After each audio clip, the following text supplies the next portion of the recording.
Welcome back to the Dopesick Show. You won't get sick of. I'm Spencer, and this is Sasha. I spent most of my 20s in federal prison, but have been off heroin since April 9, 2010. Got a lot of stories about the dumb stuff I did to get put in prison. Also got a lot of stories about the crazy stuff that actually happened when I was in prison. And God forbid you end up in prison. I want to make some of the same mistakes I made. So, I indeed did pay for protection. It's not quite what you think, though. Okay, I got put in RDAP. And RDAP's the drug program. It takes a year off your sentence and you get 6 months halfway house. That's 18 months early. You get released. Halfway house isn't just something you get time to get yourself together. You're released early, and the time you spend in the halfway house is time that is towards your sentence. So, my first day in drug court, this guy Dickie is what I call him. He's somebody you sell dope to on the street. He's the most devious person on the planet. If I can find Dickie, and he's still living with his twin brother, who used to be identical to him, but he stabbed him in the eye with a pencil, so now he's got one eye that looks at you and one that goes 2:45. He's got this little brother too. His name's Sean, but I guess to sound more like street or ghetto, he tells people his name's Rashawn.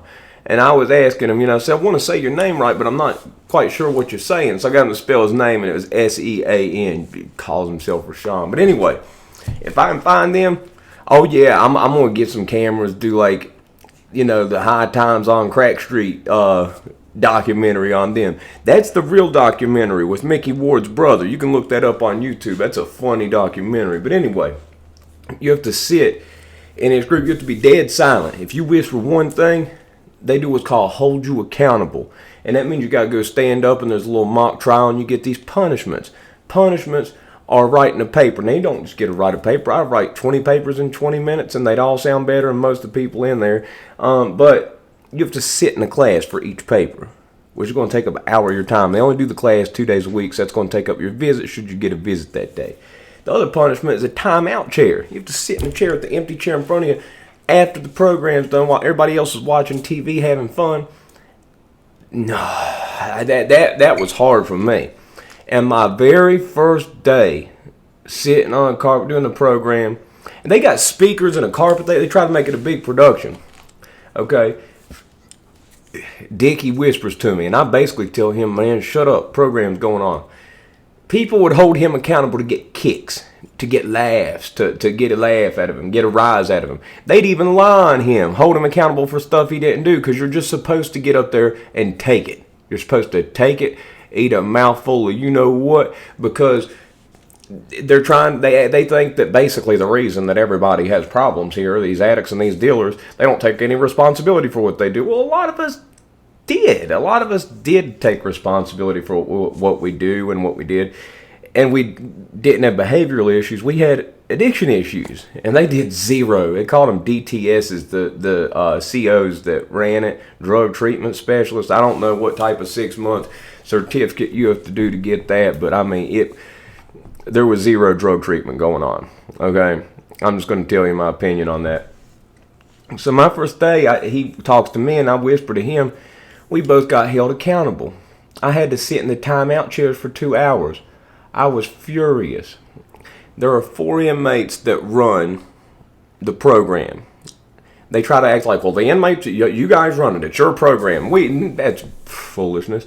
But basically, 4 inmates, 1 white, 1 black, 1 Spanish, and the 4th can either be a Puerto Rican or a Native American. That's how they keep the racial balances at the medium security.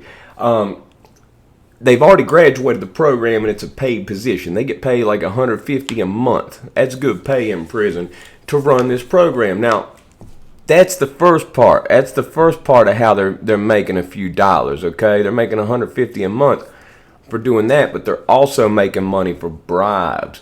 Now, the guy who ran the whole program, who was the head of it, because either the 4 of those people, but usually one of them is the head over the bunch, the one who kind of like the alpha, the one who got the most pull. The one who had the most pull was a white guy who went by Fishbone, okay? Fishbone was an incredible artist. Incredible. I mean, one of the best artists that I've ever seen.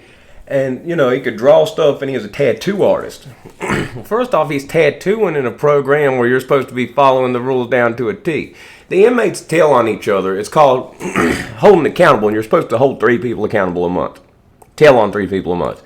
Not for anything that could get you more time or get any of your phone or visits or any of that taken. For petty stuff, like when you're on the compound during the 10-minute move, they open the compound 10 minutes every hour for you to move place to place. Your feet are always supposed to be moving on that sidewalk. Until you get out of wreck, you can stand still there, but you got to keep your feet moving on the sidewalk. Their thought process behind that is, well, on the street, you can't stop and chill with the homies on the corner. You got to keep it moving. You got to keep it moving and ignore that and walk past them. Man, some of these country people don't have homies on a corner. They got homies in a holler that takes 45 minutes to wind down these country roads. So, I mean, how's that apply to them? But anyhow, somebody stand still, somebody hold them accountable. And then they have this whole little ceremony thing, and if they are found guilty, basically they have to get these punishments, these timeout chairs. I despised sitting in those timeout chairs.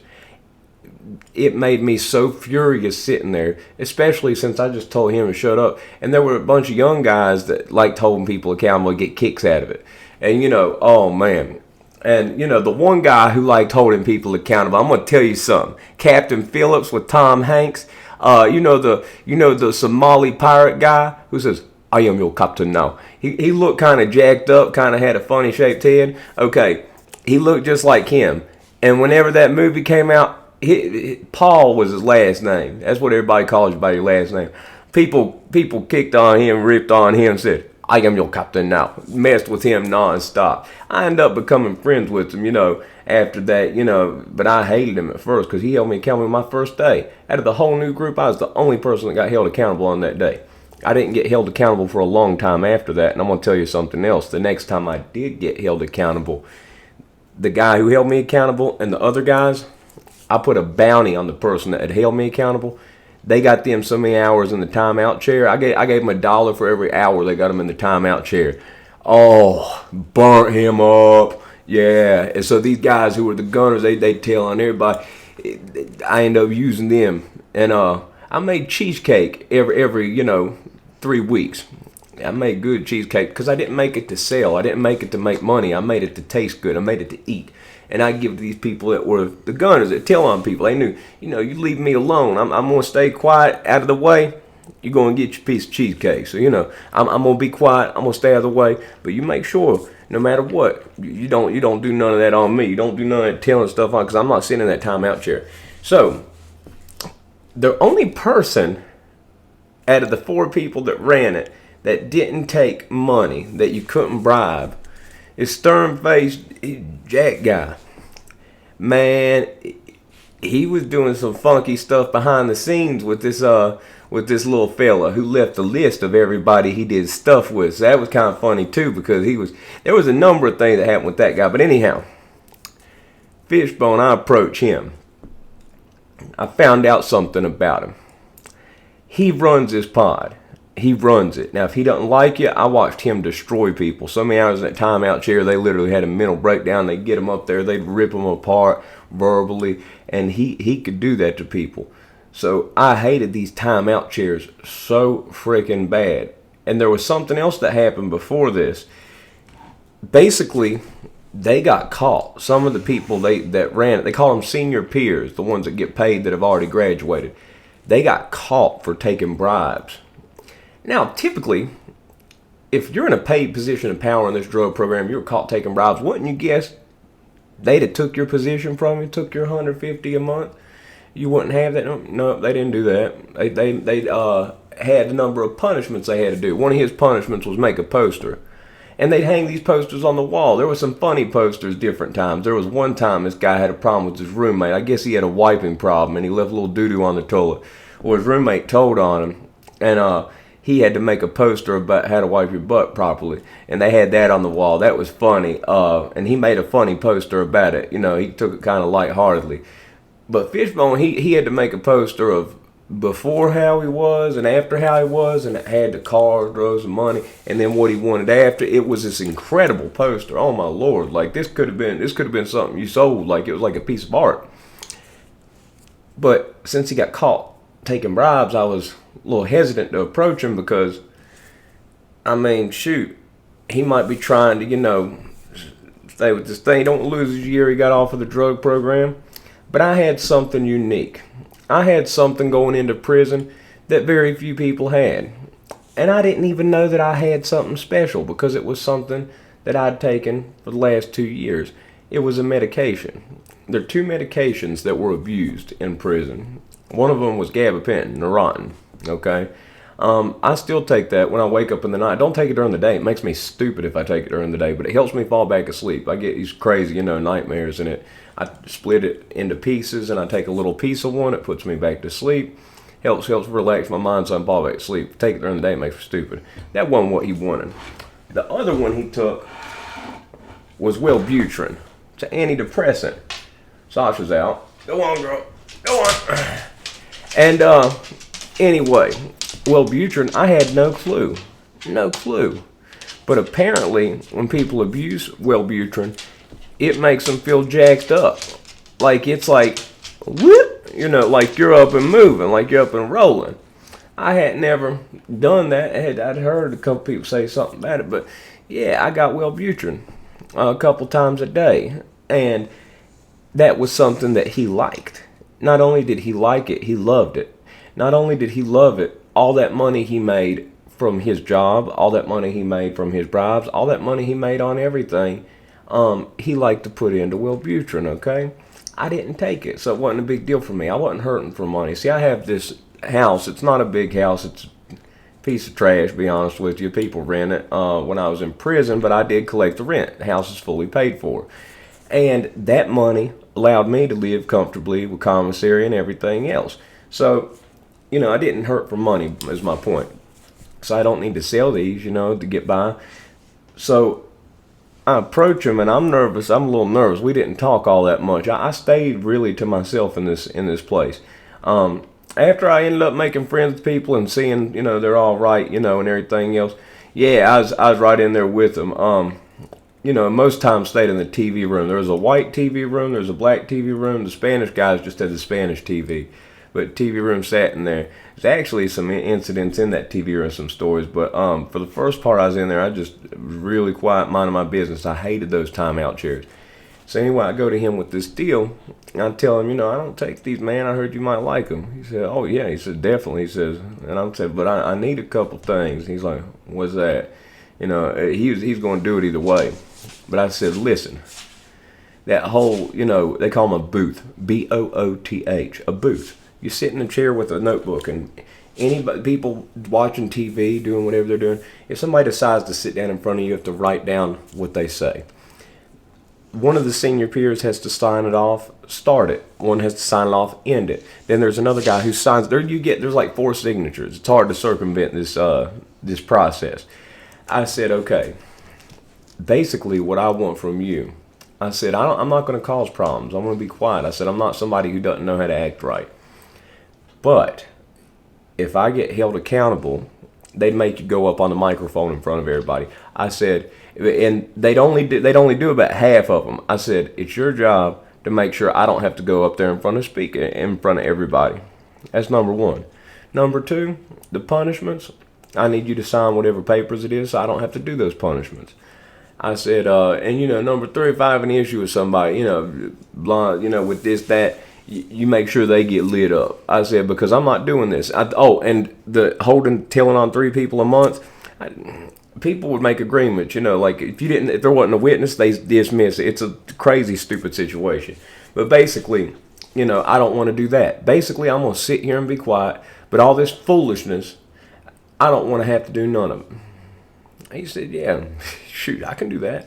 I said, I got you then. And, and I did. I took care of him on that.